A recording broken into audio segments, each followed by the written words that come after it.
What is up, guys? Welcome back to another video. Today I am going to talk about rotation and balance and the connection between both of those and how they impact athletic performance, movement efficiency, injury resilience. And I'm going to dive into a couple of examples, but ultimately by the end of this video you will understand the connection between rotation and balance, why it is that we would want to train these together, and how they actually impact how your body moves, particularly over the long term, and how it can maybe contribute to injuries that you may have had in the past or still experiencing today, and how you can set yourself up to become more injury resilient and a more efficient mover. So I'm going to start first by showing you an example of what it means to have perfect balance and what it means to balance but do that in a very inefficient way. So in order for us to achieve, and we're talking about single leg balance here, in order for us to achieve perfect single leg balance, which we in theory want to achieve on every single step that we take, we need to have one very important thing happen, and that is we need to get our head aligned over our foot. And in order to do that, we need to access what is called a coiling in our core.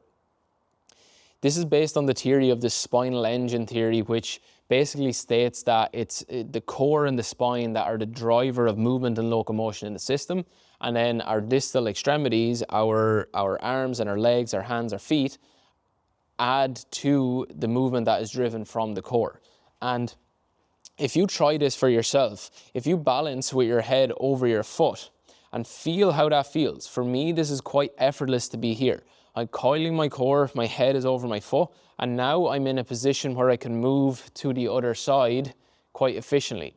And it allows us to access a figure eight or a spiral movement in our body and in our locomotion and in how we move through the world. Contrast this with single leg balance, where I don't prioritize a coil into that side and my head over my foot. Just try a single leg balance where you stand upright and you're trying to balance on one leg. And feel how much more difficult that is. Feel how much more like tension you have to create in your body, how much more work you have to do just to stand here versus rooting down into your core, coiling into this side, dropping into the hip and getting the head over the foot, and then the same thing on the opposite side.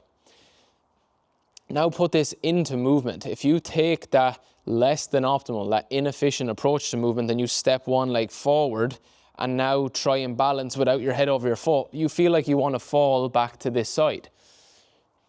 But the important thing to understand there is we're trying to go in this direction. We're trying to go forward.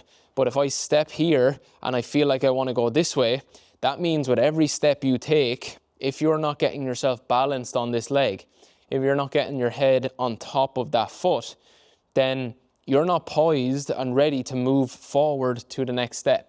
You first have to fight the urge to want to go this way, create tension, stabilize yourself, and then get yourself to the other side and then do it all again on the other side. But what we want to optimize for is forward movement. And we want to do that as efficiently as we can. And we can train this. We can train this in the gym. We can train this using things like rope flow. But we train this and that makes our movement more efficient. So coiling into a side, head over foot, now my force vector, the direction my body wants to go is forward, and I'm ready to do that.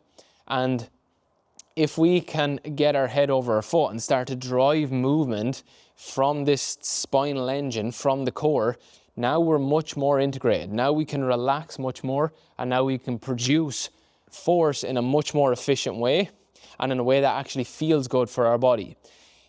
It allows our tissues to relax. It allows us to stack the skeleton and use gravity to our advantage.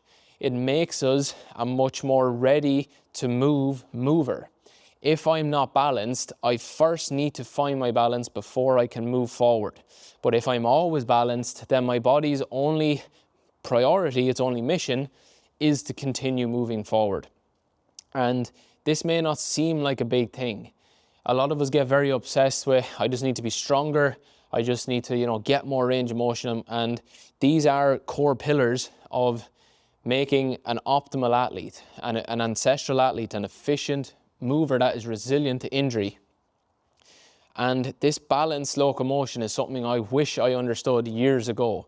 Because for me, going through years of chronically tight hips, groins, hip flexors, hamstring tears, ACL injuries, lower back pain, this was something I never really realized. And if we're inefficient in our movement, our body is constantly having to work hard.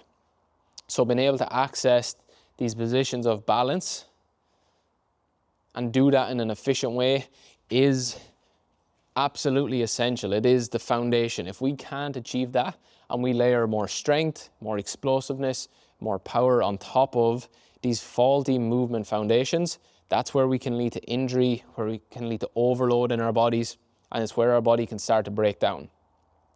But ultimately, the more efficiently we can move, then the more than likely we're going to have greater longevity in our movement. So if you want to continue moving into your 50s, 60s, 70s and be able to do that with minimal pain, then this is the key. Efficiency is the key. Preservation of energy is the key for your body. And it is the fundamental thing that we need to make sure that we can access as we start to layer strength, range of motion and other performance metrics on top of that. So I hope you enjoy, guys. Let me know your thoughts below in the comments. Have you heard of these kind of topics before and these ideas? But for me, one really key pillar that is in all of our coaching programs and every athlete we work with, no matter where they're starting from, is we want to make sure that they can access efficient biomechanics. We want to make sure that they can balance, get their head over their foot and start to integrate this big, strong, powerful spinal engine and this dynamic core-driven movement. So that's it for today, guys. Efficiency is the foundational thing that we all need. You want to first maximize the amount of output you can get with the minimal amount of energy and input, and then maximize the effort on top of that to drive the most amount of output that you can possibly get out of your body and access your full potential.